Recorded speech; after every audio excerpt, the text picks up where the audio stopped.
Muy buena tarde, saludo con especial cariño y admiración a todas las personas que se encuentran reunidas en esta aula virtual, en donde hemos sido convocados por la Escuela Judicial Electoral del Tribunal Electoral del Poder Judicial de la Federación para llevar a cabo otra sesión de su diplomado en Justicia Electoral Local.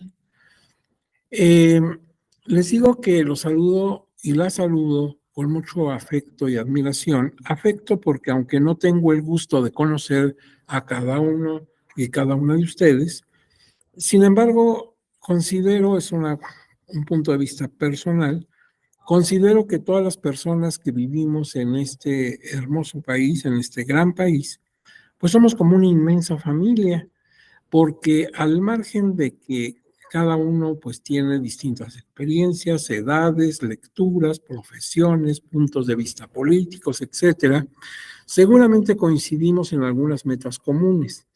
Por ejemplo, tanto ustedes como su servidor deseamos fortalecer nuestras instituciones democráticas, mismas que nos han costado mucho, mucho esfuerzo, no solamente a nosotros, sino a generaciones anteriores que nos legaron pues estas instituciones que ahora disfrutamos. Entonces nuestra idea es fortalecerlas. Creo que en eso estamos de acuerdo.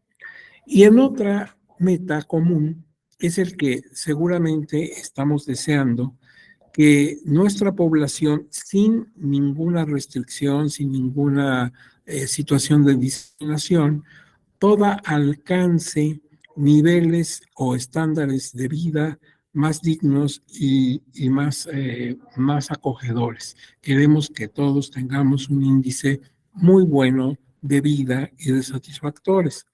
Creo que en eso concordamos todos y por eso somos como una enorme familia y por eso los veo, los escucho también como si fuera familia.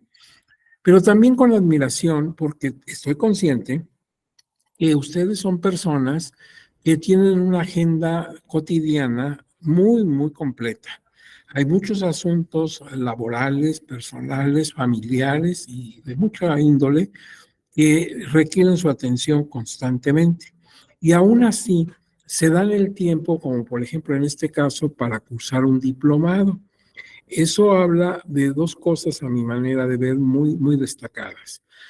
La primera, el uso racional que le dan a su tiempo. Aprovechan su tiempo de manera excelente.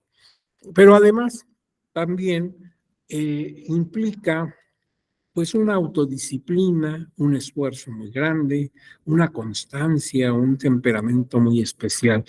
Por eso los admiro, por eso las admiro. Y por eso mi saludo no solamente es de mucha cordialidad, de mucho afecto, sino también de admiración. En esta ocasión, nuestro tema, el que nos está convocando la Escuela Judicial, son los principios del debido proceso en la justicia electoral mexicana. Ya tendremos ocasión de hablar de este tema en esta sesión y en otra que a la misma hora está convocada para mañana. Antes de entrar en materia, quiero aprovechar este coro magnífico que me ofrece la Escuela Judicial Electoral para dar públicamente las gracias a las señoras y señores magistrados que integran la Sala Superior del Tribunal, así como a la doctora Gabriela Rubalcaba García y su grupo de colaboración de académicos, técnicos y administrativos que hacen posible primero esta transmisión, que tengamos el aprovechamiento de esta tecnología que nos permite a distancia darnos a explicar. Y por otro lado, pues la confianza que han depositado en mí para que yo hable de este tema con ustedes. Doy las más cumplidas gracias a todas estas personas. Y dos acotaciones que quiero hacer previamente. Una, a lo largo de la explicación es posible que surjan dudas o surjan comentarios. A veces no tenemos dudas, sino algún comentario, porque pues ustedes, como les decía, son personas con experiencia, con lecturas. Entonces es posible que quieran en un momento dado expresar ya sea una idea o ya sea una duda. En ese caso, no se esperen a la sesión clásica de preguntas y respuestas, que siempre es al final de una conferencia, por ejemplo, sino que si quieren intervenir, procuren sí levantar su mano electrónica o en su defecto accionar su micrófono. Cuando yo me percate que quieren intervenir, con mucho gusto les cedo la palabra y los escuchamos. Esto por un lado. Por otro lado, esta presentación que están ustedes viendo en pantalla y que me va a servir en esta sesión y en la que sigue para desahogar el tema, pues no hay necesidad, si algo les interesa, si algo les llama la atención, no hay necesidad de que tomen nota o de que tomen fotografías o cosas así. No hay necesidad porque este material es suyo, de manera que se hizo pensando en ustedes, de tal suerte que mañana que terminemos de dar la información, pues a través de la siempre efectiva y generosa colaboración de nuestras autoridades de la Escuela Judicial Electoral, la enviaremos a sus dispositivos. De manera que es un material suyo, no hay necesidad de que tome nota ni nada de esto. Bueno, hechas esas acotaciones, pues entremos en materia. Miren, primero, pues un objetivo general, porque el que no sabe a dónde va no sabe si ya llegó. Entonces, ¿qué nos proponemos académicamente con esta intervención mía hoy y la del próximo martes? Pues que al concluir el estudio de este tema, en la segunda sesión programada por la Escuela Judicial Electoral para este diplomado, pues las personas cursantes, o sea, ustedes, reciban la más amplia información posible respecto del origen, concepto y principios que fundamentan el debido proceso, así como de la forma en que tales principios se impactan en el cuerpo específico de la justicia electoral en México. Claro, porque nosotros no nos olvidemos, este diplomado está auspiciado, está convocado por la Escuela Judicial Electoral, que es un órgano del Tribunal Electoral del Poder Judicial de la Federación. Entonces, pues obviamente lo que nos interesa destacar, aunque en ocasiones nos refiramos al proceso en general, penal, civil, etcétera, pues siempre estaremos enfocándolo a la justicia, a la impartición de justicia en materia electoral. Pero bueno, lo que queremos es darles la mayor información que se pueda y la más actualizada para que ustedes, cada quien, pues norme su criterio, ¿verdad? Vea lo que está bien, lo que falta, etcétera. Cada quien tendrá pues su propia perspectiva, pero que tengan toda la información posible. ¿Qué es el debido proceso? ¿A qué le llamamos debido proceso? Y si tiene una composición de principios, cuáles son estos y qué alcance tienen, en fin, todo lo relacionado al tema del debido proceso, pero enfocándolo de preferencia hacia el campo de la justicia electoral. Ahora, congruente con esos objetivos, tenemos este temario que vamos a tratar de desahogarlo en estas dos sesiones y lo ponemos a su consideración. Primero, una introducción para que sepamos, bueno, de qué estamos hablando, ubiquemos el tema, empecemos a hablar un lenguaje común, porque como en todos los temas de cualquier área del conocimiento académico o no académico, pues hay una jerga, hay un vocabulario, hay términos que son propios de la temática. Entonces empecemos por ahí, ¿verdad? Vamos a tratar de ubicar nuestro tema, de centrarnos en su estudio. Después de esa introducción, ya entrando en los temas de médula, pues tenemos el concepto de debido proceso. Es decir, ¿qué entendemos por debido proceso antes de seguir avanzando en nada? O sea, que estemos pensando en cosas diferentes. Entonces, que manejemos una idea común de lo que entendemos por debido proceso. También aquí es muy importante su origen histórico. La historia no siempre es necesaria, sobre todo cuando son instituciones pues muy modernas, instituciones contemporáneas, que no tienen realmente raíces históricas. A veces se necesita un poco de información histórica y a veces mucha información histórica. Todo depende del tema de que estés hablando. Entonces aquí sí, para entender cómo llegamos a ese debido proceso, sí es necesario dar algunos aspectos históricos. No serán muy amplios, no serán, no ocuparán todo nuestro tiempo, pero sí tenemos que darlos para entender por qué se formó esa necesidad del debido proceso. Luego, pues la normatividad, en dónde está fundamentado el debido proceso. Aquí, desde luego, tenemos disposiciones constitucionales de la Constitución Política de los Estados Unidos mexicanos, pero también lo tenemos en leyes, también lo tenemos en jurisprudencia, por ejemplo, de Suprema Corte de Justicia de la Nación y del Tribunal Electoral del Poder Judicial de la Federación, por supuesto. Pero no solamente al nivel nacional, también esto está impactado en documentos convencionales, documentos que México como Estado ha firmado y ratificado en su oportunidad y en consecuencia se han convertido ya en parte del sistema jurídico nacional, según lo ordena la propia Constitución Federal. Entonces, pues hay disposiciones muy nuestras, disposiciones nacionales, pero hay otras de carácter convencional. Todo eso lo vamos a ver en esto de normatividad. Luego, los elementos que lo integran, por ejemplo, si yo quiero saber si estoy sujeto a un debido proceso, tengo que ver todos los elementos que lo constituyen a tal debido proceso. Y entonces puedo hacer como una verificación, como si fuera un checklist, para que yo vaya palomeando, por así decirlo, y ver si cumple con todos los parámetros, con todos los principios que deben tenerse en un debido proceso. Pues tal vez sí los cumple, tal vez no los cumple, pero ya puedo calificar de que se está cumpliendo con el debido proceso, pero con razonamientos, con una verificación bien balanceada, bien equilibrada.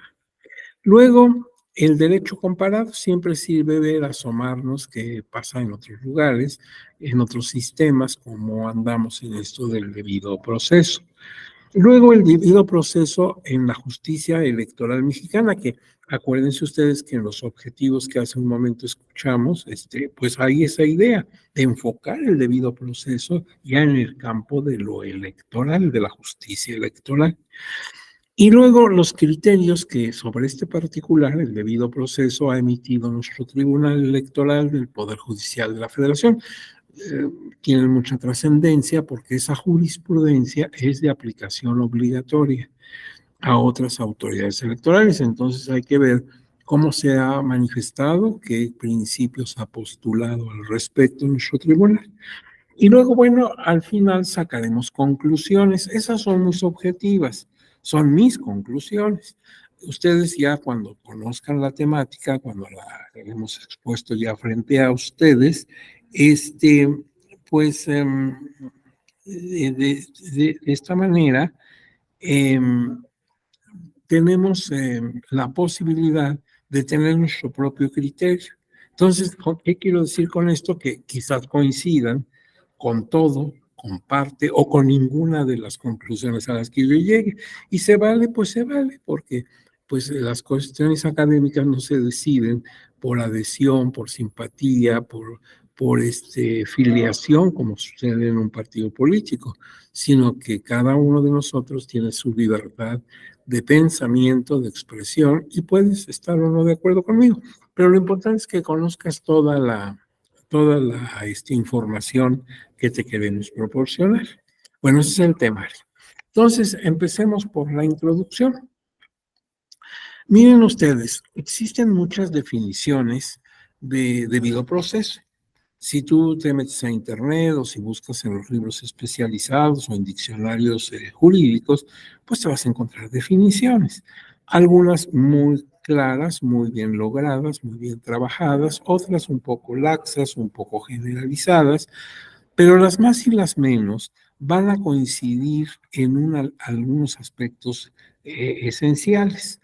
Dice aquí, si bien existen diversas definiciones de la expresión debido proceso, también es cierto que entre ellas existe coincidencia o similitud en varios de los derechos procesales o que se aglutinan en su contexto, como la imparcialidad de los jueces, el derecho a aprobar, a recurrir una sentencia, a acceder a la impartición de justicia, etcétera. Lo que pasa es que cada autor, nacional o extranjero, contemporáneo o ya de generaciones anteriores, pues resalta algunos aspectos del debido proceso. Algunos le dan mucha importancia a que el juez o el órgano de justicia, porque puede ser un juez unitario o puede ser un tribunal, un cuerpo colegiado, pues que el juez o los jueces que estén interviniendo en el asunto y lo tengan que decidir, sean imparciales. Eso es de elemental sentido común. Si están a favor de una de las partes, bueno, pues ya no hay debido proceso, obviamente que no. Otros, en cambio, le hacen más destacar el elemento de que se pueda ofrecer las pruebas, las admitan y te las valoren correctamente. Porque, pues todos sabemos que la impartición de justicia depende de pruebas. El sistema probatorio es, digamos, dentro del aspecto procesal, el aspecto probatorio es como la columna vertebral, une todo el organismo. Aquí en la prueba lo mismo, lo esencial es la prueba, la probanza, que tú puedas ofrecer tus pruebas, que estas sean idóneas, claro, que te las admitan y te las valoren con las reglas específicas que la misma ley señala. Entonces, algunos subrayan ese aspecto. Otros subrayan el hecho de que, por ejemplo, una sentencia en primera instancia pueda ser recurrida, o sea, que puedas interponer un recurso para que te la revisen, para que vuelvan a considerar tu situación y a lo mejor te dan una solución diferente a la primera ocasión. Esto y muchos otros aspectos. Entonces, cada autor te parece relevante A o B o C o A y B y C, ¿verdad? Y eso hace que vayan variando un poquito las definiciones, pero coinciden en lo esencial. Se observa, por otra parte, una fuerte vinculación, cuando yo veo las definiciones, entre el respeto y el ejercicio pleno de los derechos humanos y la concepción que se tiene del debido proceso. Porque finalmente, ustedes recuerden que lo que yo llamo debido proceso, pues es una forma de derecho humano. Yo tengo derecho, como lo tienes tú claro, a que si voy a estar en medio de un proceso, ya sea como parte agraviada o como parte ofensora, es decir, como sujeto activo o pasivo, pues yo quiero que se juzgue con imparcialidad, con la oportunidad de presentar pruebas, etcétera. Entonces, es un derecho humano. O sea, el debido proceso finalmente es un derecho humano. Por eso está muy vinculado el tema de derechos humanos con debido proceso. Si no tenemos bien claro que es un derecho humano, pues quizás también ya no tengamos forma de tener una concepción correcta de debido proceso. Ahora bien, conviene entonces, dice aquí la lámina, reflexionar en un espacio académico como este que tenemos esta tarde, pues vamos a reflexionar respecto del cumplimiento del debido proceso en el caso concreto de la justicia electoral. Nos vamos a referir en algún momento sobre todo a la justicia penal, donde empezó a tenerse mucho cuidado con esto del debido proceso. Pero esto nada más como una referencia, como un origen, porque nuestro destino, nuestra expresión final, no es el derecho penal, sino es el derecho procesal electoral. Entonces, ¿qué hace especial a la justicia en materia electoral? ¿Qué no se parece a cualquier proceso?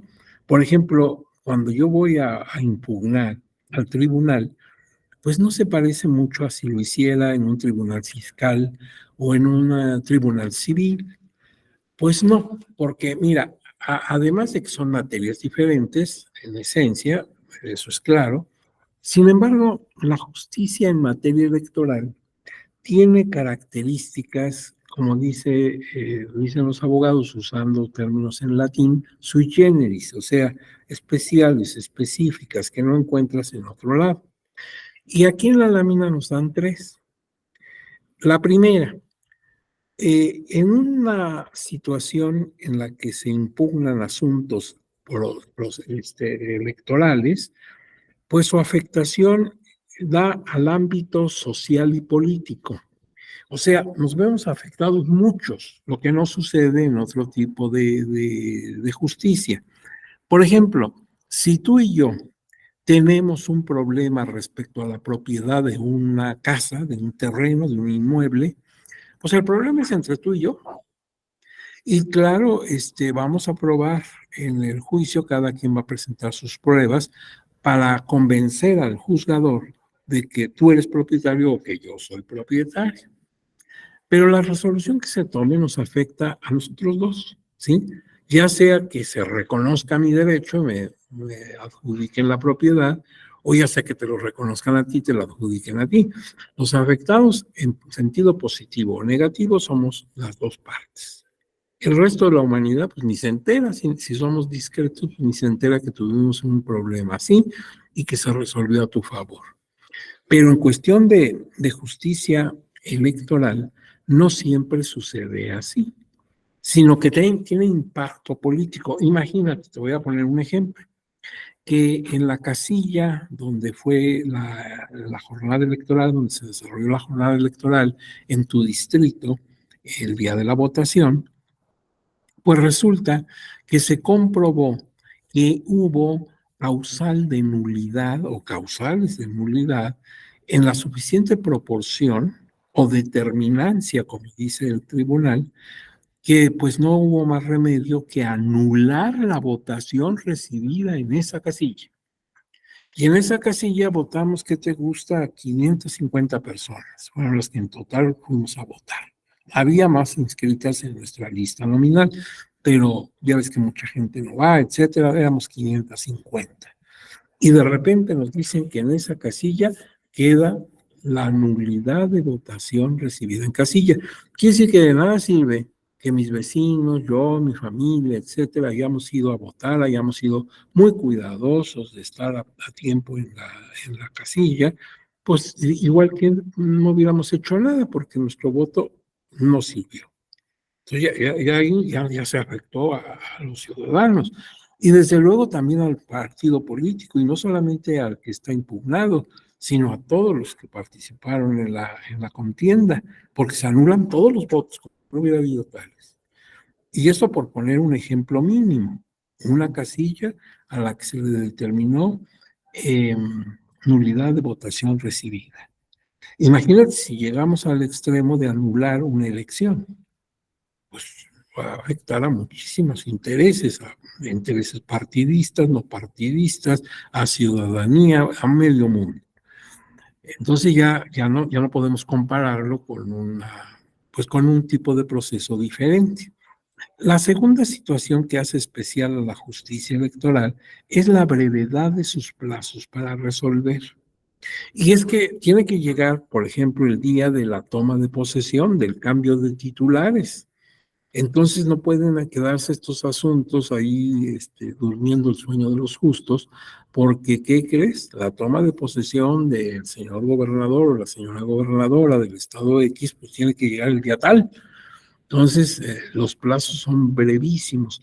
Si tú te metes a la justicia en materia de derecho administrativo sancionador, el procedimiento especial sancionador, por ejemplo, pues son plazos de horas, 48 horas, 72 horas, tienes que trabajar a ritmo forzado.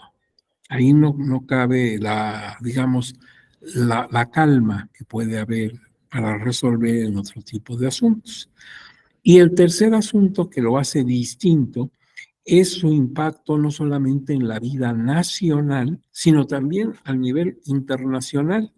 Por ejemplo, si vamos a hablar el próximo año de que vamos a renovar a la persona que actualmente ocupa la presidencia de la República, el Poder Ejecutivo Federal, pues este es un asunto que interesa no solamente a todo México, claro, sino a muchos países que están atentos. En todo esto va a haber corresponsales de prensa extranjera, va a haber pues mucho cuidado en las embajadas, consulados, etcétera, para estar enviando noticias a sus gobiernos de cómo van las cosas aquí, como nosotros lo hacemos cuando hace poco fue la elección de presidente en Brasil, pues no era problema de los brasileños, estábamos todos ahí pues muy expectantes a ver qué iba a pasar en Brasil. Entonces, es un asunto que trasciende, que va más allá de nuestras fronteras. He puesto esos ejemplos como podríamos poner otros, desde luego. Ahora bien, se pueden citar varias definiciones. Te voy a citar algunas, no importa quién las haya dado, ¿sí? Es decir, no nos interesa, digamos, resaltar actores, son nacionales o extranjeros, sino ver las definiciones en sí. A ver, mira, ¿cómo ves esta definición? Es un derecho y a la vez un principio jurídico procesal de amplio alcance, conforme el cual toda persona, individual o colectiva, cuenta con la garantía suficiente para asegurar un resultado justo y equitativo dentro de un proceso judicial en el que tenga interés jurídico. Pues sí, ese debido proceso debe permear hacia ambas partes. Si hay dos partes, puede haber más, pero si hay dos partes, a las dos debe protegerlas ese principio y ese derecho de debido proceso.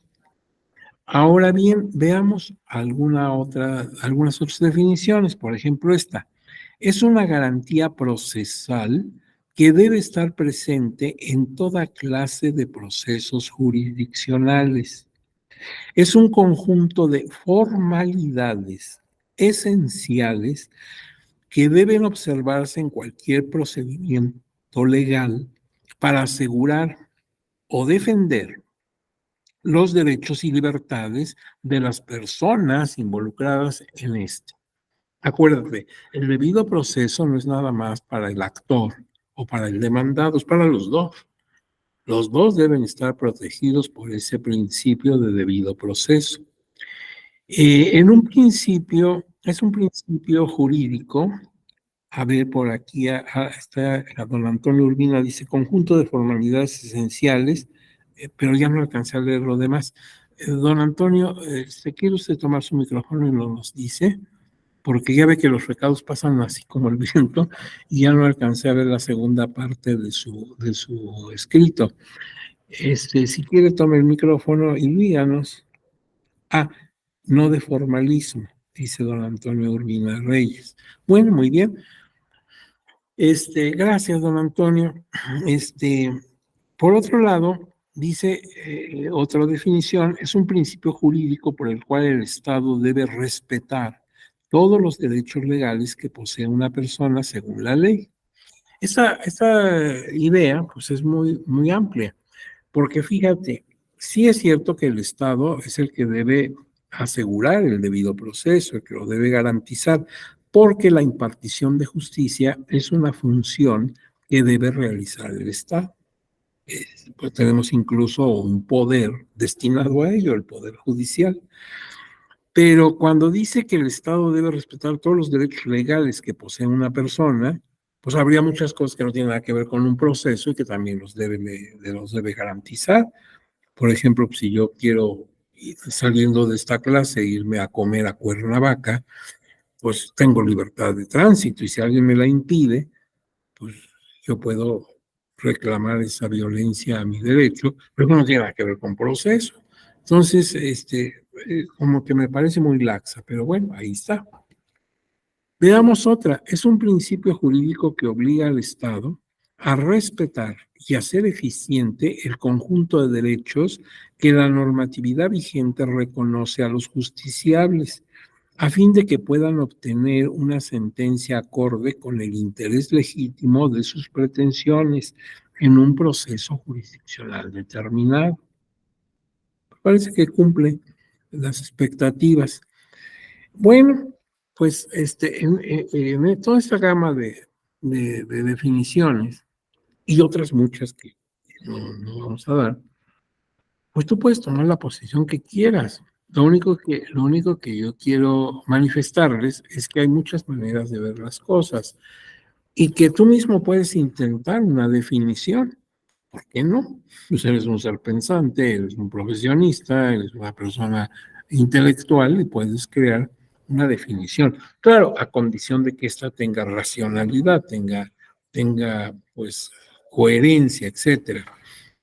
Pero fíjate una cosa, al margen de qué definición nos guste o nos parezca más completa o la que tú puedas crear, pues se sigue pensando en eso, en que el debido proceso es, por un lado, un derecho que podemos catalogar como una especie de derecho humano, pero también es un principio y como tal tiene una explicación específica.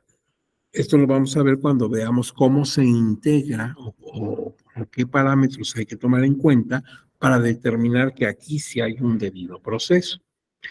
Esto del debido proceso, dicen algunos expertos, en realidad el origen de este término proviene del inglés, due process of law, que significaría un poco forzadamente el debido proceso legal o el buen derecho, que también podríamos llamarlo, o el proceso dentro del derecho, en fin, cabría varias traducciones.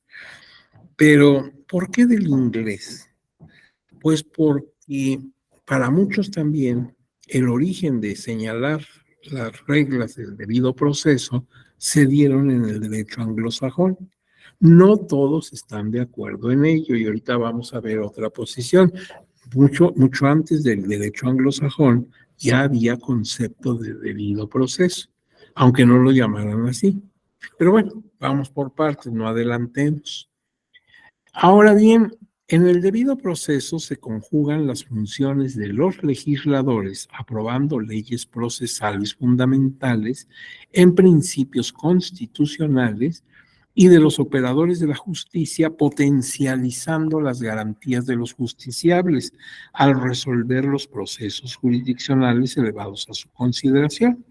Efectivamente, yo si veo las cosas con cierta acuciosidad, me doy cuenta que cuando hablo de debido proceso, estoy involucrando concretamente a dos poderes en esa división tripartita de las facultades de un Estado que nos da Montesquieu en su libro del espíritu de las leyes. Él habla de lo que nosotros llamamos poderes, ¿verdad? Poder ejecutivo, legislativo y judicial. Bueno, en esa clásica división de facultades o poderes, como tú lo quieras entender, pues en el debido proceso se involucran dos de ellos, el legislativo y el judicial. El legislativo porque debe cuidar, elaborar normas procesales en las cuales se cumpla con esos parámetros del debido proceso. Y el jurisdiccional, pues para que los aplique y además dice aquí los potencialice, los lleve a su máxima expresión. ¿Y cómo lo puede hacer? Pues precisamente cuando determina su sentencia y va creando criterios, lo que ha pasado con el Tribunal Electoral del Poder Judicial de la Federación. No solamente aplica, no solamente resuelve, sino además va creando, va generando criterios que después, al ser su aplicación obligatoria a autoridades electorales, pues entonces va ampliando las opciones de los justiciables. Entonces sí se involucran, están como armonizándose ahí o llegando al mismo fin dos poderes, el poder legislativo y el judicial, cada uno, claro, en su ámbito de competencia y en la jurisdicción que tú quieras determinar. Ya puede ser local o puede ser federal, pues va a tener esa participación, esa mancuerna, los dos poderes. Ahora bien, vamos a la historia. La historia nos puede revelar muchas cosas y es interesante, aquí sí conviene hacer mención de la historia. Mira, en las antiguas civilizaciones, las que estudiamos desde la secundaria, la primaria, o sea, el Medio Oriente y clásico, ¿verdad? Roma y Grecia, y lo que pues fue la cultura china y la cultura en la India y en Egipto y en Mesopotamia, todas esas viejas culturas que es lo primero que estudias en Historia Universal cuando te asomas a esta materia, pues ya tenemos idea, noticia fehaciente de que en sus procesos civiles y penales se debían cumplir ciertas formalidades para que estas actuaciones tuvieran validez. Fíjate, por ejemplo, hay un libro del doctor Ignacio Burgoa Orihuela, ya fallecido, pero muy conocido porque fue un especialista en derecho constitucional y en amparo.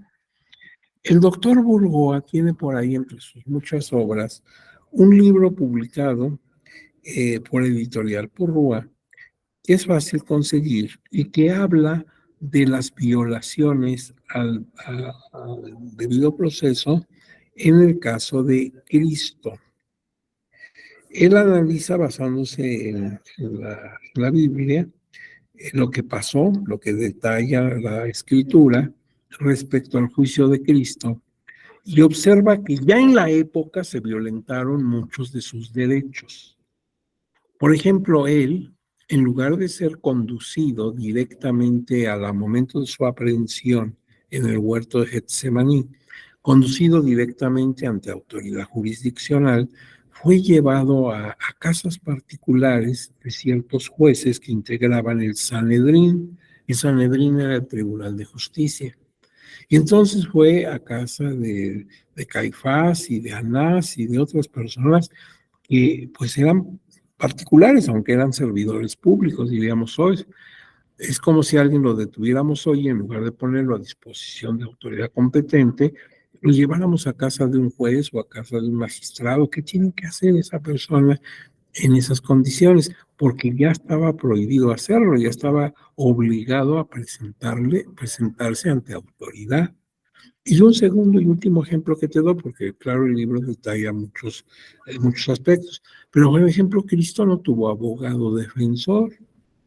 Él se defendió a su manera, él respondió lo que consideró adecuado, pero no se le nombró un abogado defensor, y ya había necesidad de hacerlo. Entonces, por ahí camina el maestro Burgoa, y esto viene a cuento para que veas que, pues sí, en Roma ya existían algunos principios que ahora son propios del debido proceso. Dejando a un lado el asunto de Cristo, que puede prestarse a que tú digas, bueno, pues esto es muy dogmático y todo aquello. Sí, tienes toda la razón, ¿verdad? Aunque es un personaje pues muy emblemático, sin embargo, no deja de estar revestido de todo ese carácter dogmático. Vamos a cosas que no lo sean. Por ejemplo, en la propia Roma, en el derecho romano, en la época de la República, que es un gobierno que dura como 500 años, como 5 siglos, pues ahí había muchos funcionarios, que ellos le llamaban en términos generales magistrados. Pero había unos funcionarios muy especiales que se llamaban tribunos, los tribunos de la plebe. ¿Se acuerdan que los romanos vivían en una sociedad donde había dos grupos antagónicos, los patricios y los plebeyos? Bueno, desde luego los patricios gozaban, disfrutaban de todos los derechos que en aquella época podía tener una persona. Los plebeyos, en cambio, estaban restringidos, había cosas que no podían hacer los plebeyos. Bueno, al margen de esto, los plebeyos, claro, estaban molestos, la plebe estaba molesta porque encontraban injusto que ciertos ciudadanos disfrutaran de derecho y ellos no. Entonces fueron luchando por sus derechos y en medio de esa lucha entre plebeyos y patricios, lograron que se formara una magistratura, o sea, una función pública, el tribunado. Eran varios funcionarios a los que en términos generales se le llamaba tribunos, tribunos de la plebe. Eran personas que hablarían a favor de los plebeyos, estarían al pendiente de que se respetaran sus derechos. Y entre las cosas que tenían que hacer o que podían ejercer, estaba la facultad de asilo.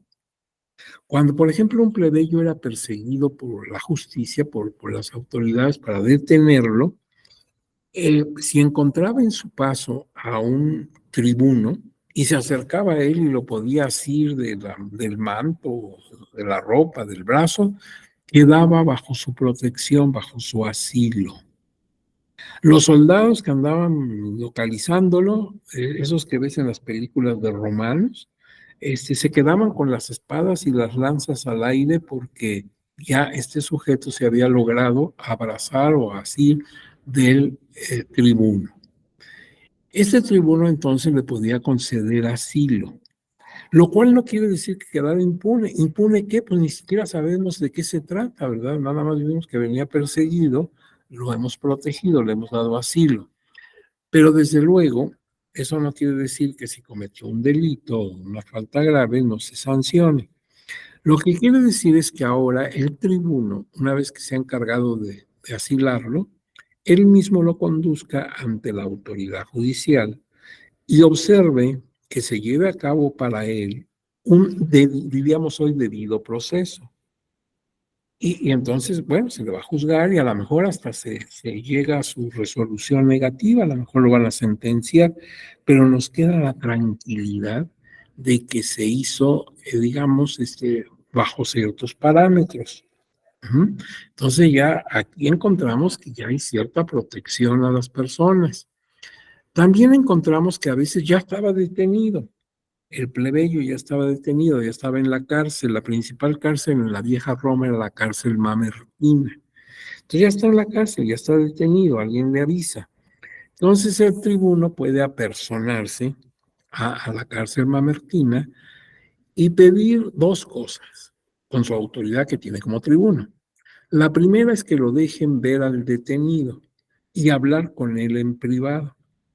Eso es lo que llamamos habeas corpus, o sea, que me lo enseñen, que yo vea en qué condiciones está, si está golpeado, si está torturado, si está íntegro, en fin, y que yo pueda hablar con él sin que estén testigos. ¿Y para qué? Pues para que él me cuente su verdad sin presiones y yo pueda de esa manera orientar su defensa. Ese es el habeas corpus. Y el habeas data significa que me digan que vayan al expediente, diríamos hoy, y me digan de qué lo acusa, quién lo acusa, qué pruebas hay, en fin, todo lo que obre en expediente y que pueda servir para defender el habeas data. Y fíjense que esos términos, habeas corpus, habeas data, todavía se utilizan en el mundo jurídico. Entonces, ya no era una cuestión nada más de que lo detenemos y le hacemos y le deshacemos, porque pues hay parámetros de derecho que hay que respetar. Sin embargo, a pesar de sus antecedentes, y sería muy prolijo, sería muy amplio, nos llevaría pues quizás todo el resto de la, del tiempo disponible esta tarde, pero lo mismo podríamos ver si estudiamos la justicia en Egipto, la justicia en Mesopotamia, en la época del rey Hammurabi, por ejemplo, nos llevaría a una situación muy amplia. Hemos dado el ejemplo de Roma porque es, digamos, pues muy desarrollado el derecho romano. Pero algunos académicos se inclinan por asentar que el principio del debido proceso se dio en el derecho anglosajón, como ya lo dijimos. Y concretamente, ¿en qué momento? Mira, vamos como en una máquina de tiempo, si tú me permites, hacer un viaje al año de 1215 en Inglaterra. Estamos en la época feudal, en la Edad Media. En esa época se desarrollaba aquella guerra de las cruzadas, ¿se acuerdan ustedes? Esas guerras que sostuvieron los reinos cristianos contra los musulmanes que se habían apoderado de la zona de Israel, donde están los santos lugares que dicen los creyentes, ¿verdad? Y entonces, pues eso era muy grave porque dificultaba las peregrinaciones que de tiempo en tiempo se hacían en Europa para visitar los santos lugares. Y por otro lado, pues los musulmanes tienen otra fe, otros dogmas, no son cristianos, y esto pues lo sentían todos como una ofensa. Pero además también se jugaban intereses económicos, claro, como en toda guerra, o sea, detrás de esa bandera religiosa y tal vez hasta fanática, pues existían otros aspectos de tipo comercial, abrir rutas hacia Oriente con todo lo que esto implicaba para los comerciantes. Pero no fue una cruzada, fueron varias. Y en la tercera de las cruzadas participó directamente el rey de Inglaterra. El rey de Inglaterra era don Ricardo Corazón de León. Esto de corazón de león, pues es un apelativo. En aquella época casi no se usaban apellidos. Entonces le llaman corazón de león por su bravura, porque era un hombre de gran temple, un gran guerrero. Pues don Ricardo se animó a ir a la cruzada, él mismo dirigir sus tropas junto con otros reyes aliados, irse a la cruzada. Nada más que al irse a la cruzada, pues se iba por mucho tiempo. Eran expediciones que podían durar años. Y en su caso incluso se prolongó porque finalmente él cayó prisionero de Saladino, un sultán musulmán que lo hizo prisionero y que exigió un rescate enorme para dejarlo en libertad. Entonces su ausencia de Inglaterra pues tuvo mucho tiempo. Entonces el país lo dejó en manos de su hermano Juan Sin Tierra. Esto de Sin Tierra también es un apelativo que alude a que cuando se repartió la herencia de sus padres, a él no le alcanzó propiedad alguna. Por eso le llamaban Juan Sin Tierra. Pero entre estos hermanos, el verdadero rey y el que queda como regente, había un abismo muy grande en cuanto se hace a las personalidades de cada uno.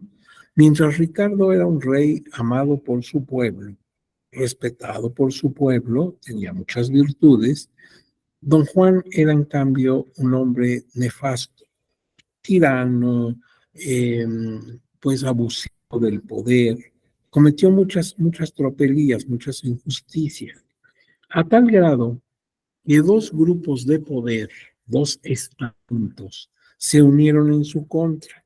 Los nobles, que allá en Inglaterra les llaman varones, pero varones con B alta, porque no es de género, sino de título de nobleza, los varones, y el clero, en aquella época todavía católico romano, todavía no rompían con el Vaticano. Entonces la iglesia y los nobles, pues que sufrieron los embates de la dictadura de este hombre, de Juan Sin Tierra, planearon pues ponerle un alto. Y entonces lo hacen firmar un documento en ese 1215 que es la Carta Magna.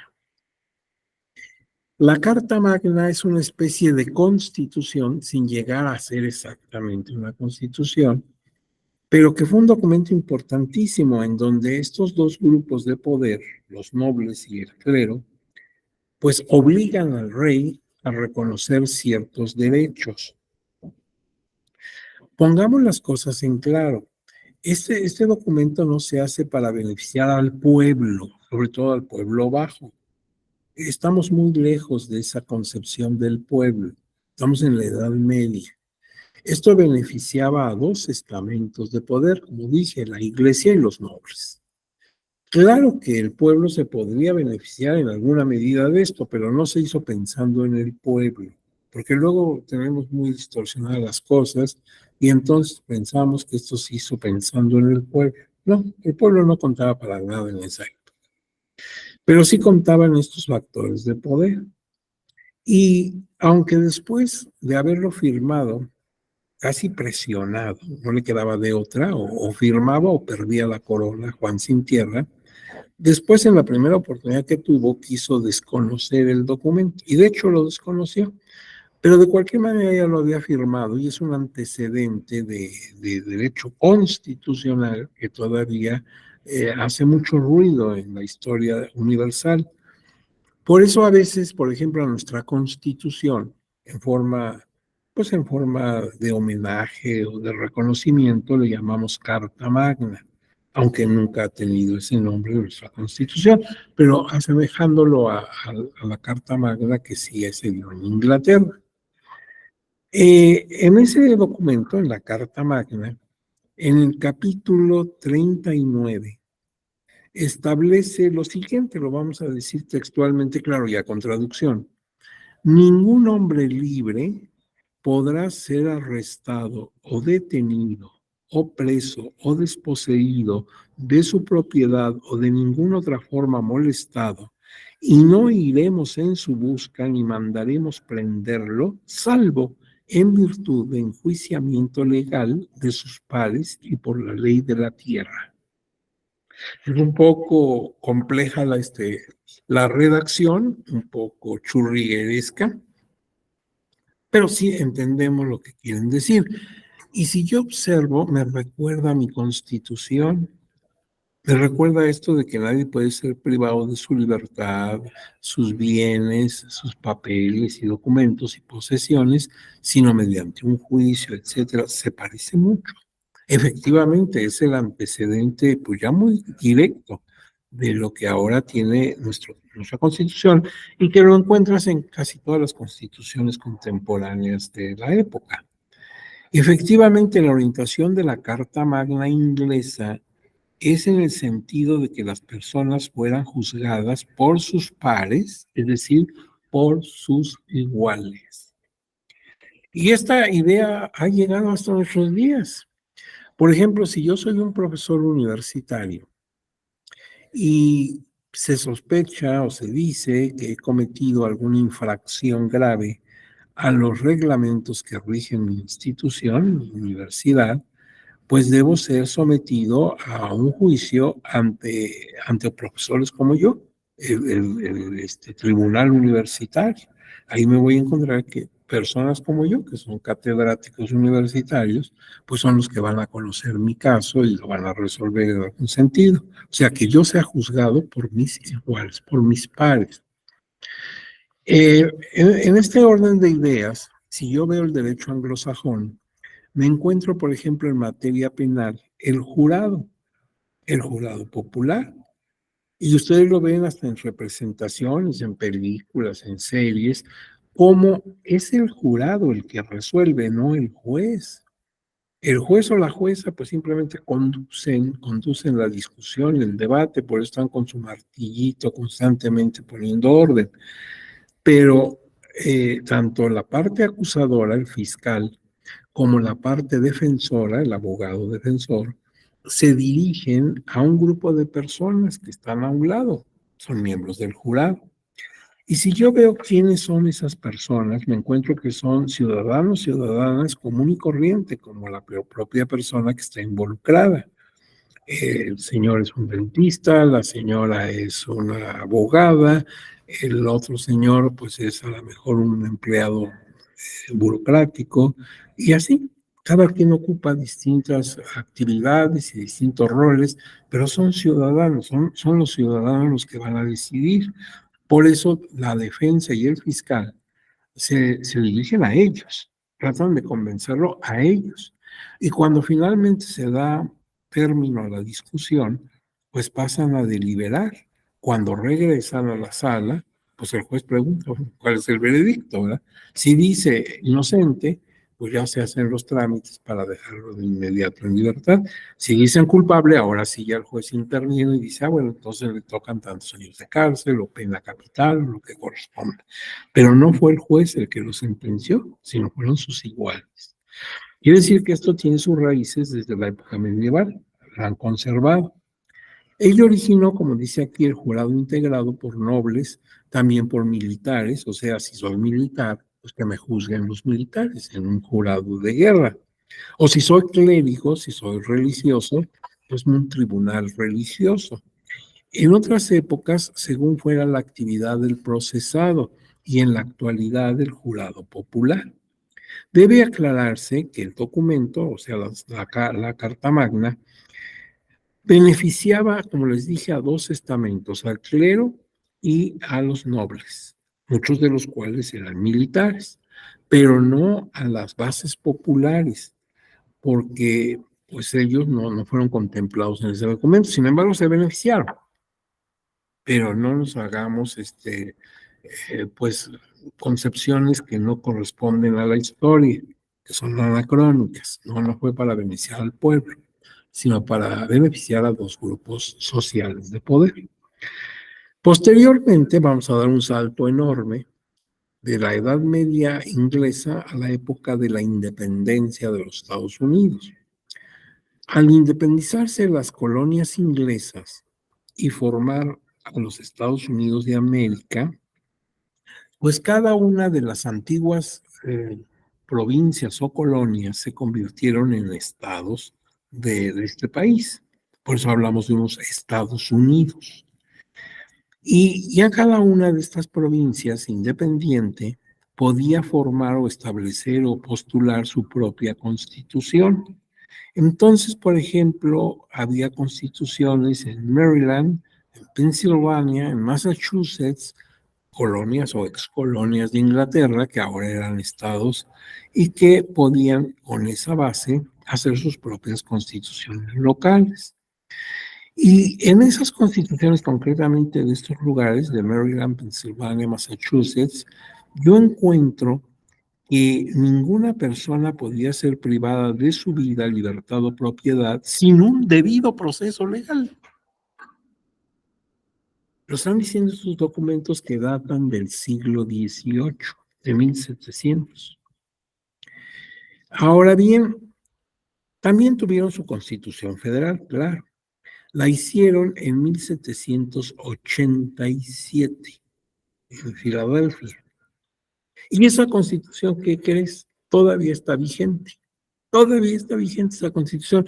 Los norteamericanos tienen la peculiaridad de que han tenido una sola constitución en su vida independiente. Y esa es una constitución muy corta, ¿eh? Tiene muy pocos artículos. Cada artículo es amplio, pero son solamente 7 artículos. Nada más. Y si yo la leo, veo que ahí no hay parte dogmática. Nosotros llamamos a parte dogmática donde están impactados los derechos de las personas. Y la parte orgánica, donde está la estructura del Estado. Aquí no, aquí en la Constitución norteamericana nada más está la parte orgánica. Entonces hay un artículo referente al Poder Ejecutivo, otro al Legislativo, otro al Judicial y los otros a algunos aspectos de gobierno. Pero hasta ahí nada más. Eso es todo lo que hay. Y uno se pregunta, oiga, ¿y entonces en Estados Unidos no hay libertad de prensa o de tránsito, de religión o esas cosas? Pues sí, claro que lo hay, pero no están en la Constitución. Los americanos, acuérdate que hicieron después un documento que se llama Declaración de los Derechos del Hombre. Y ahí sí está lo de la libertad religiosa y todos los derechos que tú puedas pensar propios de la época.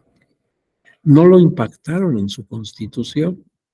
Y eso es una de las claves por las cuales siguen teniendo la misma constitución porque no han cambiado la estructura de su gobierno y porque además sí han hecho, ellos no le llaman reformas, le llaman enmiendas, enmiendas a su texto original, o sea, lo que nosotros llamamos reforma, pero muy pocas, ¿eh? Para más de 200 años, apenas andan escasamente a unas 30 reformas de texto original.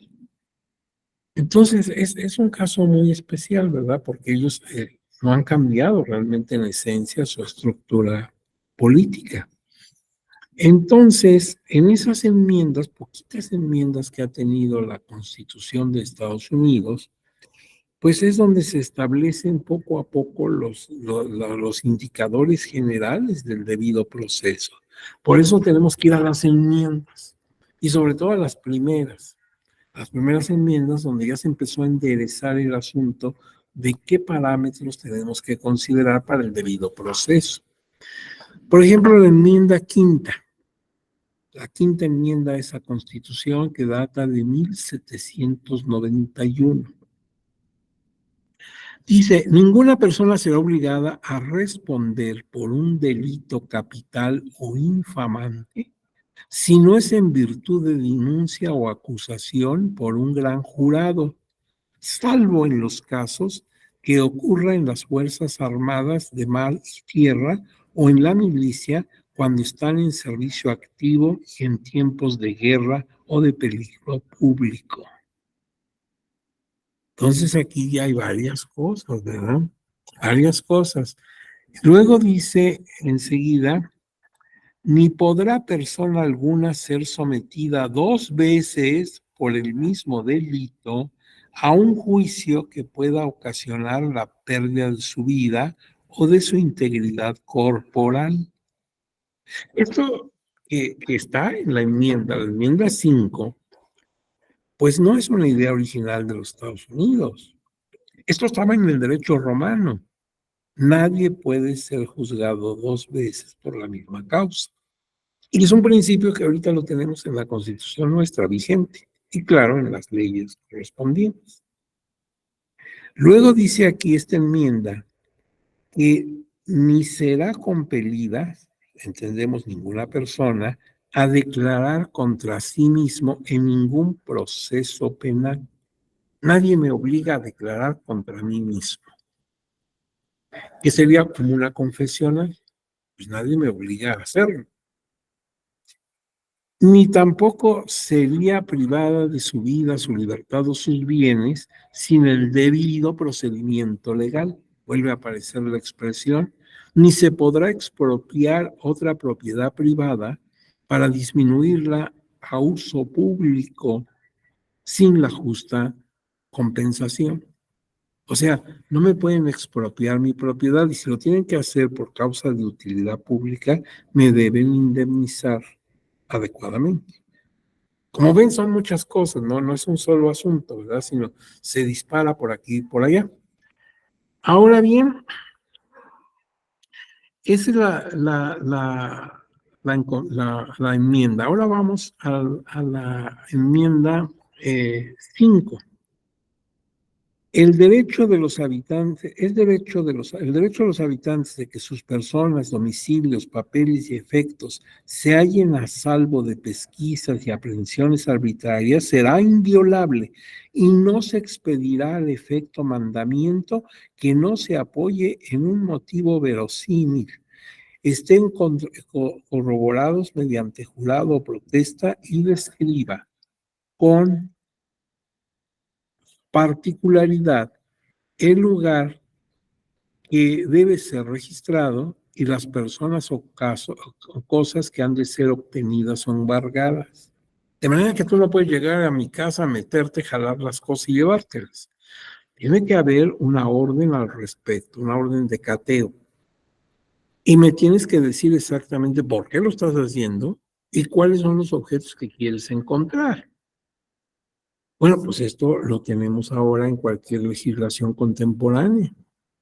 Pero, pues, el antecedente está en las enmiendas de esta Constitución norteamericana.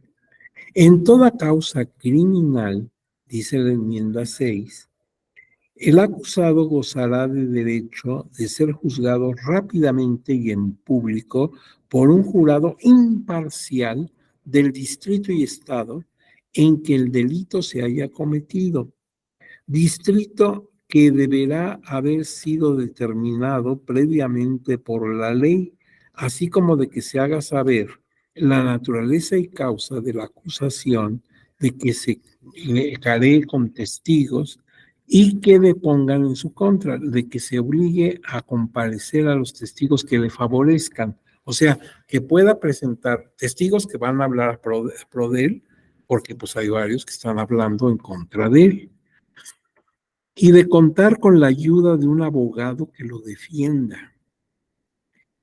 Pues como puede observarse, hay que relacionar las enmiendas constitucionales antes transcritas para contener los principios jurídicos que fundamentan el debido proceso en los Estados Unidos de América.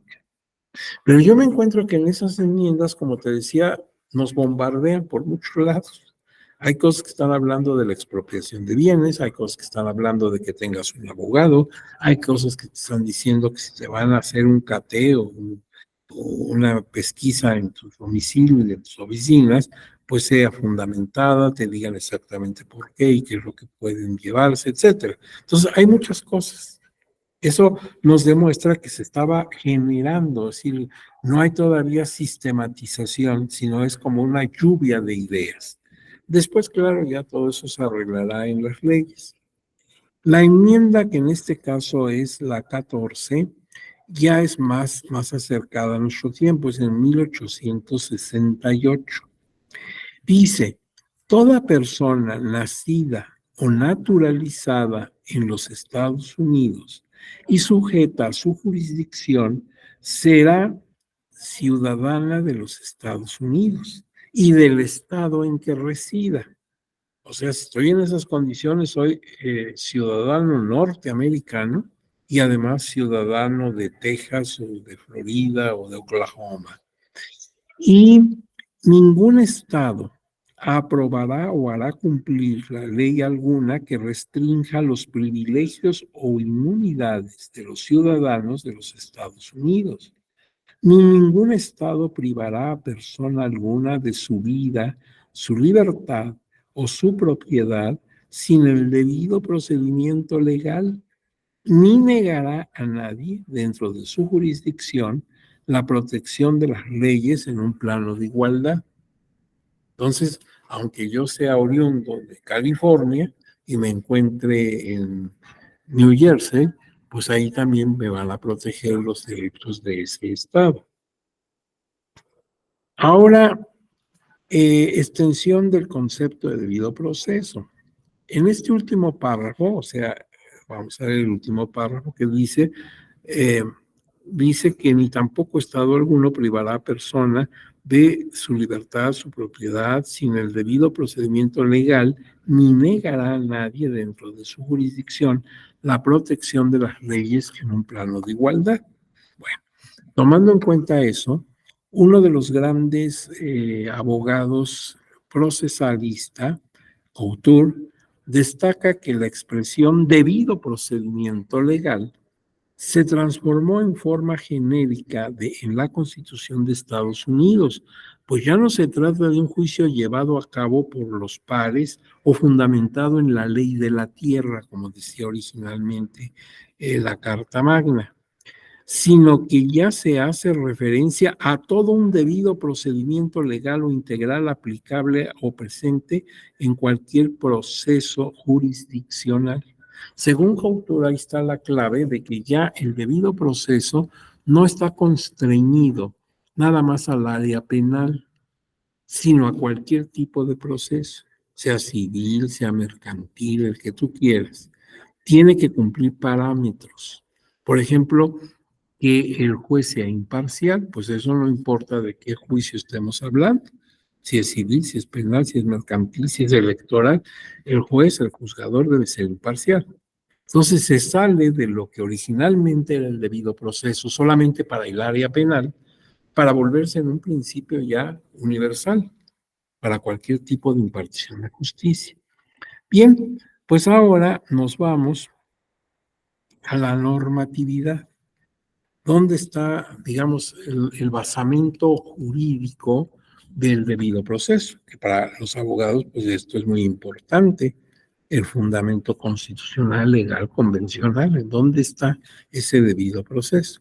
Bueno, pues empecemos por nuestra Constitución Política de los Estados Unidos Mexicanos y veámoslo en los siguientes artículos. El artículo 14.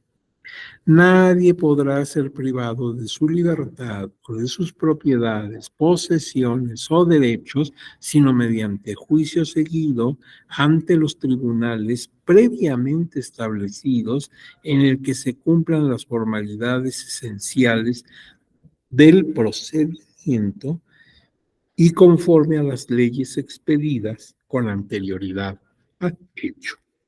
Fíjate que cuando lo estoy leyendo, casi estoy seguro que ustedes que escucharon antes cómo estaban las enmiendas de la Constitución y el texto de la Carta Magna, dijeron, ahí está repitiendo, ¿sí? O sea, se parece mucho. Claro, ya ajustándolo a una terminología propia de nosotros y de nuestro tiempo, pero en la esencia es lo mismo. Y fíjate una cosa también, aquí yo observo que, por ejemplo, no puede haber tribunales especiales, sino que si vamos a ser sometidos a la jurisdicción de un estado, de un tribunal, este debe estar establecido previamente a los hechos que se van a ventilar. No se permiten, pues, los jueces que llamaban ad hoc, o sea, hechos a la medida. En México, hace muchísimo, muchísimo tiempo sí había eso. Esto lo hubo en la época colonial. Por ejemplo, en ese tiempo había un juicio que llamaban juicio de residencia. Quizás tú lo has oído por ahí, juicio de residencia. Estamos en la época colonial mexicana.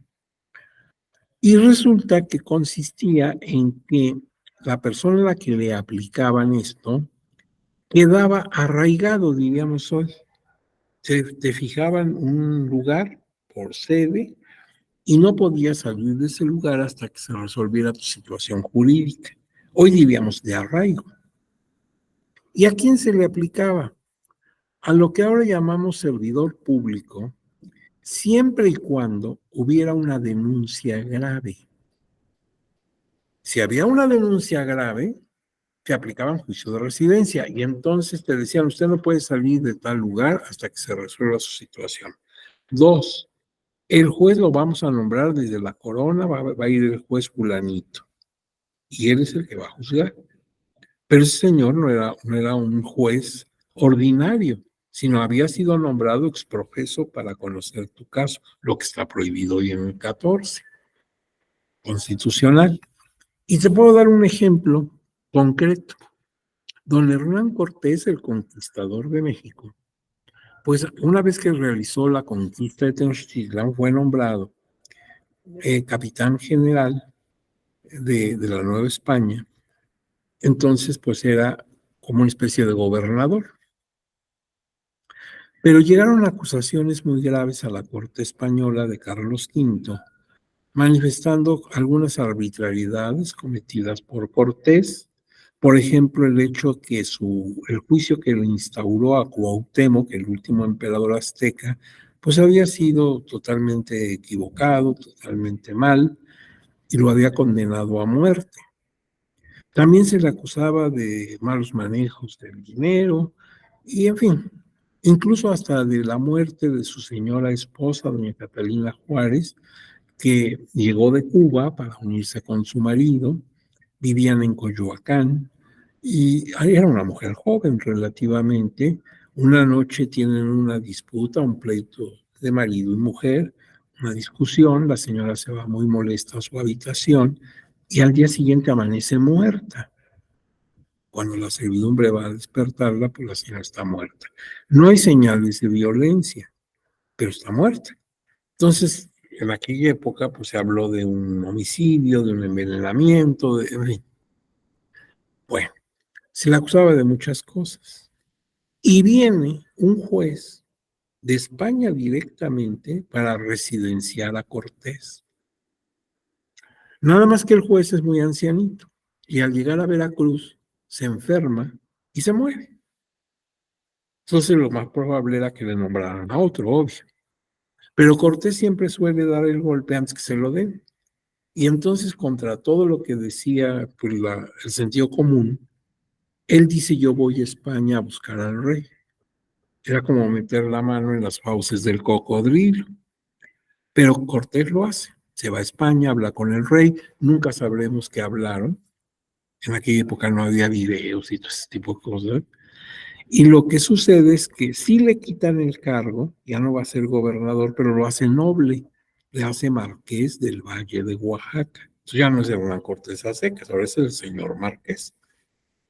Pero con ese premio a sus hazañas militares por lograr la conquista de Tenochtitlan, pues el rey Carlos V se lo sacude para efectos de gobierno. Pero te doy ese ejemplo para que veas lo que era el juicio de residencia. Al principio era por una denuncia grave y después ya fue sistemática. Sistemática. Sí, cuando terminaba el virrey sus funciones, pasaba por juicio de residencia. Normalmente los establecían en Tulancingo o en Texcoco. Tulancingo, Texcoco eran las sedes para residenciar, porque son ciudades lo suficientemente lejos de la Ciudad de México para que su presencia no inhibiera las actuaciones del juez, para que la gente pudiera deponer en contra del procesado sin el temor de su cercanía. Pero también lo suficientemente cerca como para que los jueces se pudieran trasladar a la ciudad de Texcoco o de Tulancingo y hablar directamente con el procesado si era necesario. Bueno, pues todavía en la Constitución de Apatzingán de 1814, inspirada por don José María Morelos y Pavón, se habla del juicio de residencia. Entonces había jueces ad hoc, jueces nombrados ex profeso. Ahora está prohibido aquí por el 14. Pero pasemos a otros artículos de la misma Constitución donde se fundamenta el debido proceso. Por ejemplo, el artículo 16 dice: nadie puede ser molestado en su persona, familia, domicilios, papeles o posesiones, sino en virtud de mandamiento escrito de la autoridad competente que funde y motive la causa legal del procedimiento. También casi es textual de lo que dicen las enmiendas a la Constitución que ya leímos, a la Constitución de Norteamérica. El artículo 17: toda persona tiene derecho a que se le administre justicia por tribunales que estarán expeditos para impartirla en los plazos y términos que fijen las leyes, emitiendo sus resoluciones de manera pronta, completa e imparcial. También se parece mucho a lo que en algún momento han dicho las enmiendas norteamericanas.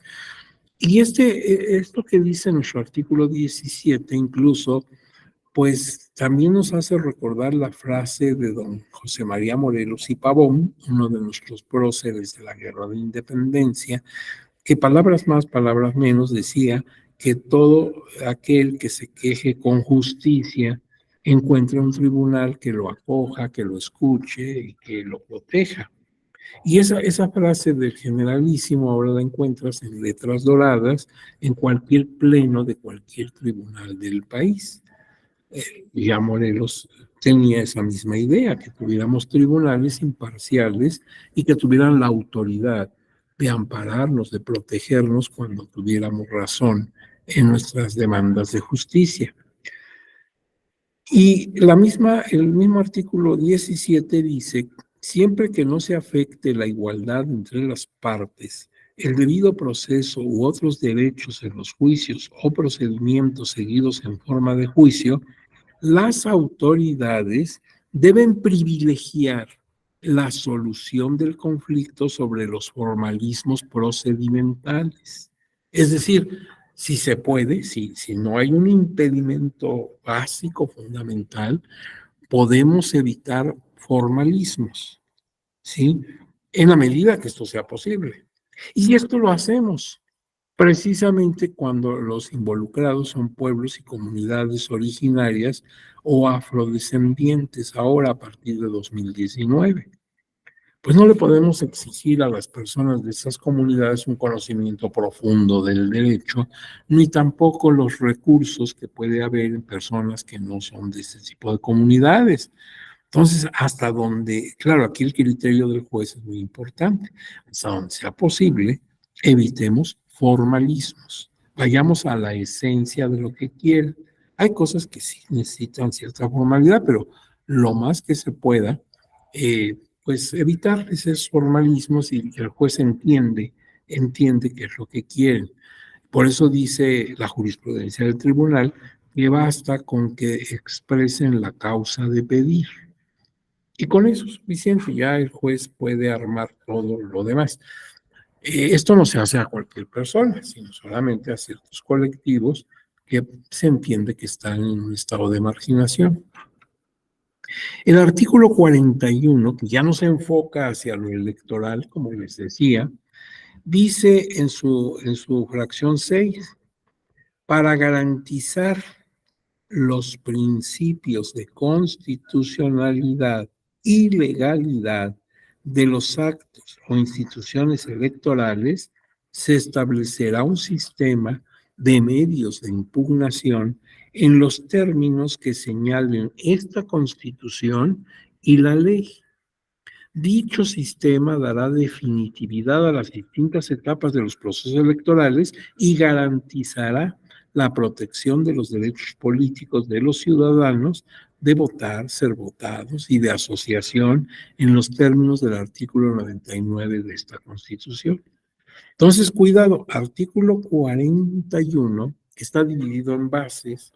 La base 6 dice así, y ese artículo 41 es un pilar, una columna fundamental para todo el sistema político nacional. Ahí en el 41 te encuentras a los partidos políticos, su concepto, sus prerrogativas, etcétera. Te encuentras al Instituto Nacional Electoral, su estructura, sus funciones, todo. Te encuentras la función electoral, que corresponde al Estado y que precisamente lo realiza a través del INE. Te encuentras también las características del voto, que debe ser secreto, etcétera. Y dentro de todo lo que te encuentras, en la base 6 está que precisamente para que garanticemos la constitucionalidad y legalidad de los actos de autoridad electoral, vamos a establecer un sistema de medios de impugnación. Y así se llama la ley, ¿verdad? Ley General del Sistema de Medios de Impugnación. Quiere decir que el nombre no fue propio del legislador, sino que lo tomó de la Constitución. Y cuando habla de un sistema, pues habla de algo complejo. Y efectivamente, si yo voy a la Ley General del Sistema de Medios de Impugnación, me observo que hay varias vías impugnativas. Todo depende de lo que quieras impugnar. Hay recurso de revisión, recurso de apelación, juicio para la protección de los derechos políticos electorales del ciudadano y así, así. O sea, es un sistema complejo. Y me dice que ahí, pues este sistema, además de señalar con precisión las etapas de un proceso electoral, también garantiza nuestros derechos político-electorales y que debemos tomar en cuenta el artículo 99 de la propia Constitución. El 99 establece al Tribunal Electoral del Poder Judicial de la Federación. Si vas al 99, ahí está el tribunal, están sus facultades, están sus órganos constitutivos, etcétera. Todo lo referente al tribunal se sustenta, tiene su cimiento constitucional en el artículo 99. Ahora bien, el artículo 99 precisamente dice: el Tribunal Electoral será, con excepción de lo dispuesto en la fracción 2 del artículo 105 de esta Constitución, la máxima autoridad jurisdiccional en la materia y órgano especializado del Poder Judicial de la Federación. ¿Y por qué con una excepción? Bueno, porque en la misma Constitución, el artículo 105, en su fracción segunda, establece las acciones de inconstitucionalidad. Esas son exclusivas de conocimiento y resolución de Suprema Corte de Justicia de la Nación. Y esas acciones de inconstitucionalidad pueden hablar de leyes de cualquier tipo, leyes agrarias, fiscales, mercantiles, civiles, laborales, etcétera, y entre ellas puede estar una electoral. Cuando se queja de la parte agraviada de que violenta principios constitucionales. Entonces es la Corte la que debe tomar la decisión de si expulsa o no esa norma del sistema jurídico. Pero puede recaer incluso en cuestiones electorales. No nada más se refiere a cuestiones electorales, puede, como decía, tratarse de una ley laboral, pero si se trata de una cuestión electoral, en este caso solo la Corte tiene la capacidad, la facultad para conocer y resolver. Pues por eso dice, con excepción de eso, el tribunal será la máxima autoridad en la materia. Y también un órgano, dice aquí, especializado, o sea, un órgano de consulta. Cuando hay necesidad, pues la Corte puede pedir el dictamen, la opinión del tribunal. No es vinculatoria, pero sí es orientador. Bien, por otro lado, si yo sigo el camino del 99, no textualmente, sino en la parte que me interesa resaltar para mi tema, dice que sin perjuicio de lo dispuesto por el tribunal, sin perjuicio de lo dispuesto por el artículo 105 de la Constitución, que ya sabemos que son las acciones de inconstitucionalidad, las salas del tribunal, las salas todas, o sea, las regionales y claro también la superior, las salas del tribunal pueden resolver la no aplicación de leyes sobre la materia electoral contrarias a la presente Constitución. Esa es la facultad que tiene el tribunal en todas sus salas de inaplicación de norma.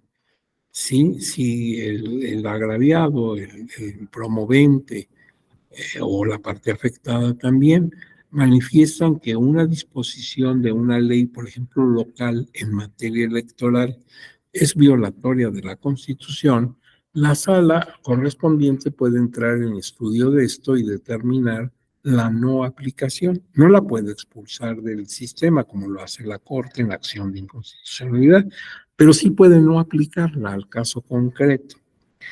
Y en este caso, tiene facultad la sala regional o superior, y lo que sí debe hacer es dar aviso a la Corte de lo que decidió. Nada más aviso, no dice permiso, autorización, no, nada más dice que se le informe a la Corte de lo decidido. Entonces, las resoluciones que se dicten en el ejercicio de esta facultad se limitarán al caso concreto sobre el que verse el juicio. En tales casos, la Sala Superior informará a la Suprema Corte de Justicia de la Nación. O sea, si la inaplicación partió de la Sala Toluca, la Sala Regional de la Quinta Circunscripción, pues la Sala Superior es la que debe comunicar que ahí hubo una inaplicación de norma. Nada más informar. Por otro lado, esa facultad se puede ejercer siempre que la Suprema Corte no haya previamente establecido un criterio, porque si ya conoció del caso en acción de inconstitucionalidad, ya no cabe que se pronuncie el tribunal.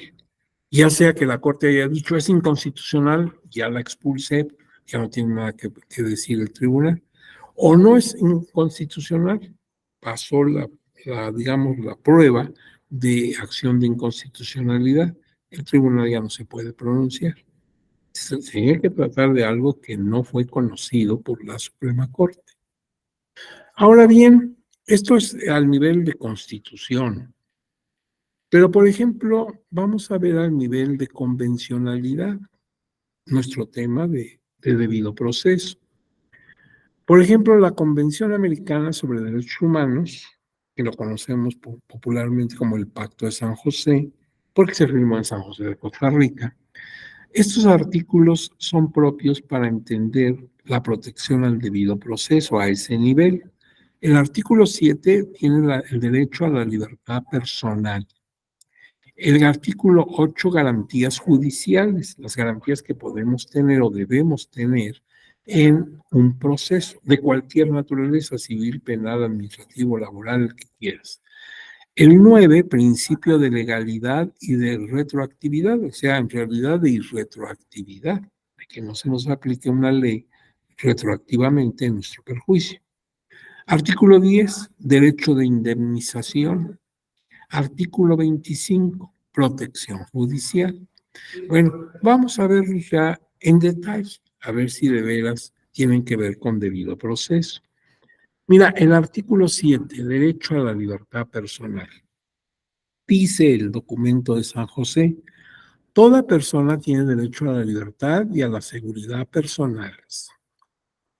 Nadie podrá ser privado de la libertad física, salvo por causas y en las condiciones fijadas de antemano por las constituciones políticas de los estados parte o por las leyes dictadas conforme a ellas.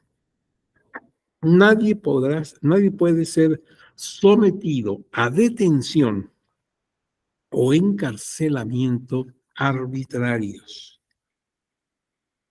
Sigue el artículo 7. Toda persona detenida o retenida debe ser informada de las razones de su detención y notificada sin demora es inmediatamente, del cargo o cargos formulados contra ella.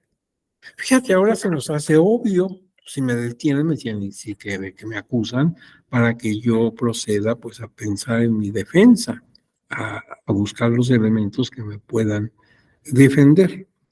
Así se lo comentaré a mi abogado si estoy en prisión. Pero no siempre ha sido así. Por ejemplo, ¿te acuerdas aquel tribunal de infausta memoria, la Santa Inquisición, el Tribunal del Santo Oficio de la Inquisición? Fíjate que ese tribunal En el nombre ya llevaba la contradicción, porque inquisidir es un verbo, de ahí viene la palabra inquisición. Inquisidir significa investigar, localizar, buscar. Entonces era juez y parte. Por un lado buscaba pruebas en tu contra y luego te juzgaba, pues ya para qué te juzgaba si ya de antemano iba con el prejuicio que tú eras culpable. A veces no te decía nada, tú te llevabas tu vida normal, no te imaginabas que la Inquisición ya andaba atrás de ti buscando pruebas. Pero viene a cuento porque te detenían sus guardias, sus tropas, y no te decían de qué estabas detenido o por qué estabas detenido. Entonces tú en tu terror, porque pues en la Inquisición te acuerdas que había tortura y todo eso, la gente se espanta, tiene pánico. Entonces tú decías, bueno, sí lo hice, sí, pues resulta que hice un acto de sacrilegio. También sacrilegio, porque aquí en los documentos no está sacrilegio, pero añaden el sacrilegio. Fíjate, tú en tu angustia, pues tú mismo contabas cosas que ni siquiera te habían buscado por eso.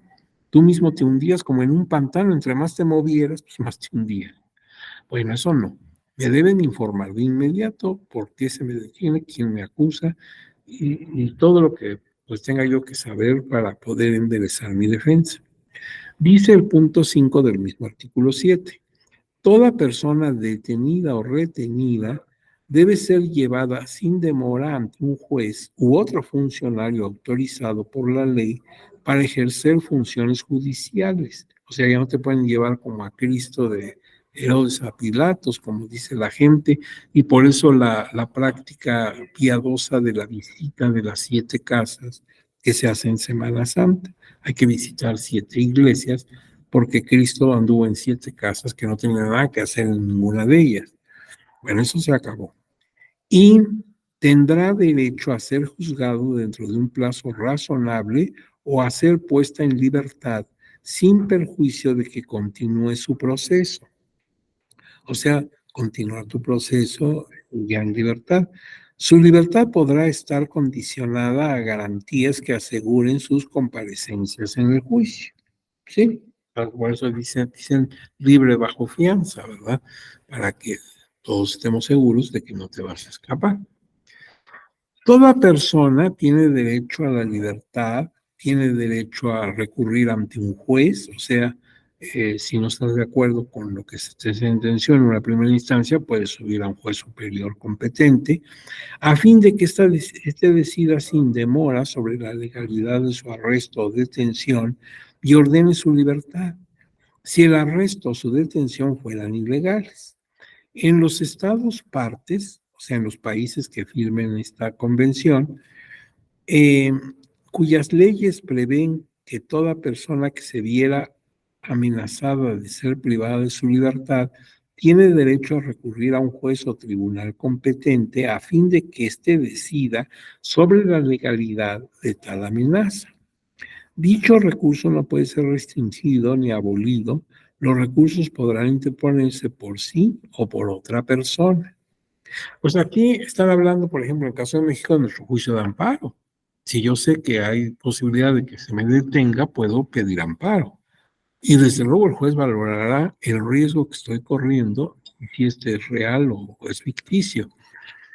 Bueno, dice todavía el 7. Nadie será detenido por deudas. Este principio no limita los mandatos de la autoridad judicial competente dictados por incumplimiento de deberes alimentarios.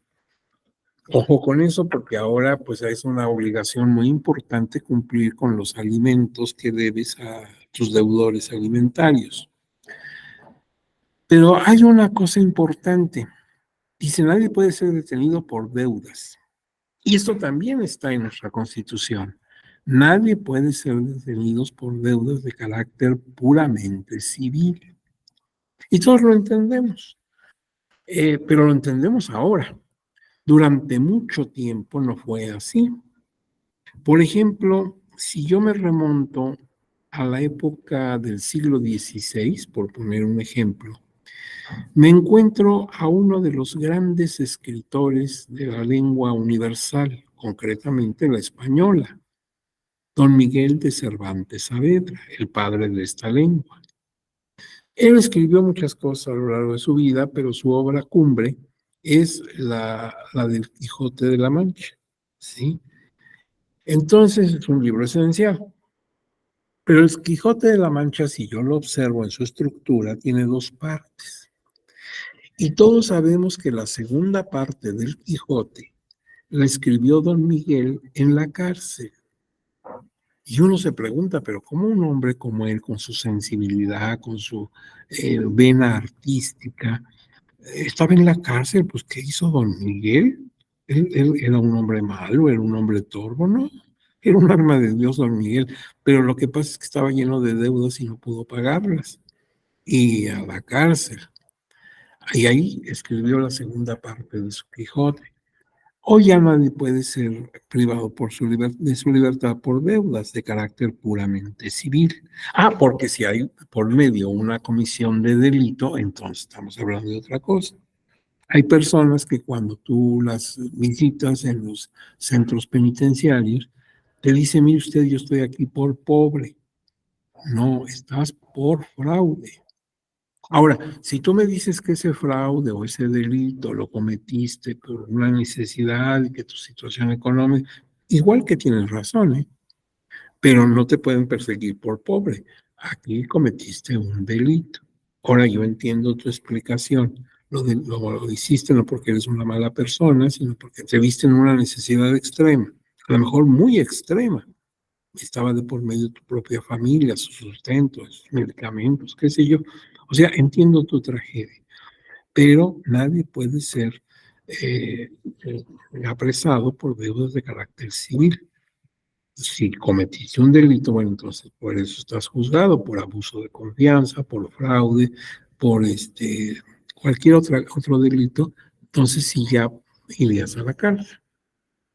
Ahora bien, el artículo 8 en su párrafo 1 dice, toda persona tiene derecho a ser oída con las debidas garantías y dentro de un plazo razonable por un juez o tribunal competente, independiente e imparcial, establecido con anterioridad por la ley en la sustanciación de cualquier acusación penal formulada contra ella o para la determinación de sus derechos y obligaciones de orden civil, laboral, fiscal o de cualquier otro carácter. También mucho de eso lo tienen las enmiendas que leímos hace rato. 8.2. Toda persona inculpada de delito tiene derecho a que se presuma su inocencia, presunción de inocencia, mientras no se establezca legalmente su culpabilidad. Durante el proceso, toda persona tiene derecho en plena igualdad a las siguientes garantías mínimas. Ahorita vamos a ver cuáles son las garantías mínimas en un derecho, en un proceso penal.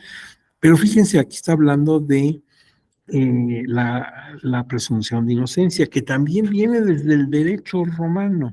Por eso yo insisto que aunque los especialistas insisten en que esto del debido proceso viene desde el derecho anglosajón, yo pondría mis objeciones, porque cuando Inglaterra ni siquiera existía, no había Inglaterra, ya estaba el derecho romano y tenía este principio que lo ponían en latín como indubio pro reo. En caso de duda, a favor del reo se presume la inocencia. Mira, ¿qué delitos, qué garantías tiene, según este documento de la Convención de San José? Derecho del inculpado a ser asistido gratuitamente por el traductor o intérprete si no comprende o no habla el idioma del juzgador o tribunal. Pues sí, tenemos que entendernos. Aquí ya tuvimos eso. Por ejemplo, en la época colonial había un tribunal de indios donde eran juzgados los indígenas, pero estos no sabían el español, eran los primeros tiempos de la colonia, ni tampoco los jueces conocían el idioma de los indígenas. Entonces había traductores para que se entendieran unos y otros, los juzgadores y los indígenas. Y actualmente, pues también tenemos necesidad de tomar en cuenta esto, dice la Ley General del Sistema de Medios de Impugnación, y dice también la jurisprudencia del tribunal que los magistrados deberán valorar si en un procedimiento en el que esté involucrada gente de los pueblos originarios, vale la pena que se establezca un traductor. Y claro, de establecerse el traductor para las partes sería absolutamente gratuito, ¿no? El costo lo absorbería el tribunal, no la parte. Ahora bien, en esto de la presunción de inocencia, pues hay que tomar en cuenta que a veces quienes no respetamos ese principio somos los particulares, somos las personas comunes y corrientes. Porque fíjate, tenemos la tendencia, no es tu caso, tú eres una persona sensata, pero hay personas que cuando escuchan que alguien ha sido inculpado de un delito, por ejemplo, como servidor público, ya lo damos por hecho. Lo escuchas en las noticias y lo primero que se nos ocurre es decir, ya ves, te lo dije, este tipo, esta mujer son deshonestos y tenía que ser. Espérate, ni siquiera hay una resolución ejecutoriada. Sí, se le está acusando, pero no sabemos si es inocente o culpable. Pero la gente ya la quiere linchar y en las redes se lanzan con toda la artillería. ¿Y qué tal que es inocente? ¿Qué tal que finalmente se decide que no hizo nada? Ah, pues todavía sigues. No, seguramente, ¿verdad? Sobornaron a las autoridades. O sea, según tú tienes la verdad absoluta. O sea, tú ya viste el expediente y escuchaste los alegatos, ya valoraste las pruebas y para ti es culpable. Te das cuenta cómo lo que hay que cambiar no es la ley, porque la ley lo tiene, la ley está bien. Lo que hay que cambiar es nuestra mentalidad. Sí, nadie puede ser considerado culpable hasta que no se lo demuestren. ¿Qué tal que a los 6 meses después de todo este enredo sale que el señor no tiene ningún problema? Y tú ya lo estabas matando ahí en las redes. Bueno, eso hace ver que tenemos que caminar todavía mucho. Pero sigamos con las garantías que tenemos en un juicio. Dice el artículo 8 en el inciso B, comunicación previa y detallada al inculpado de la acusación formulada. Ya lo tenían los romanos, precisamente el tribuno iba e investigaba de qué te acusaban, la habeas data. C, concesión al inculpado del tiempo y de los medios adecuados para la preparación de su defensa. D, derecho del inculpado de defenderse personalmente o de ser asistido por un defensor de su elección y de comunicarse libre y privadamente con su defensor. Y también lo hacían los romanos. El tribuno decía, déjenmelo ver y déjenmelo solito aquí en la celda, yo quiero hablar con él. Pero no que esté en la soldadesca aquí todo el mundo y ahí presionándolo. Quiero hablar con él en privado para que él se exprese con entera libertad. Derecho irrenunciable, no lo puedes renunciar, aunque diga yo no lo quiero, de ser asistido por un defensor proporcionado por el Estado, remunerado o no, según la legislación interna, si el inculpado no se defendiera por sí mismo ni nombrara defensor dentro de los plazos establecidos por la ley. F. Derecho de la defensa a interrogar a los testigos presentes en el tribunal y de obtener la comparecencia como testigos o peritos de otras personas, o sea, los peritos en discordia, en fin, que puedan arrojar luz sobre los hechos. G. Derecho a no ser obligado a declarar contra sí mismo ni declararse culpable, que también lo decían las enmiendas. Y derecho de recurrir el fallo ante juez o tribunal superior. Si no estoy de acuerdo, subo a la instancia judicial superior. La confesión del inculpado solamente es válida si es hecha sin coacción de ninguna naturaleza. Por eso no vale la tortura. ¿Sí? La confesión debe ser espontánea. Si ya lo torturan, lo amenazan, bueno, eso ya no tiene validez. La persona lo hace bajo suplicio, bajo la amenaza, etcétera. Antes sí, ¿te acuerdas que la confesional era la reina de las pruebas? Si sacábamos la confesión, ¿ya para qué queríamos más pruebas? Tú mismo estabas diciendo, ¿sí? Entonces había que arrancarte la confesión, aunque de paso te arrancaran las uñas y te sometían a tormento. Ahora bien, El inculpado absuelto por una sentencia firme no podrá ser sometido a nuevo juicio por los mismos hechos, que también lo tenían los romanos. Nadie puede ser sometido a justicia por la misma causa.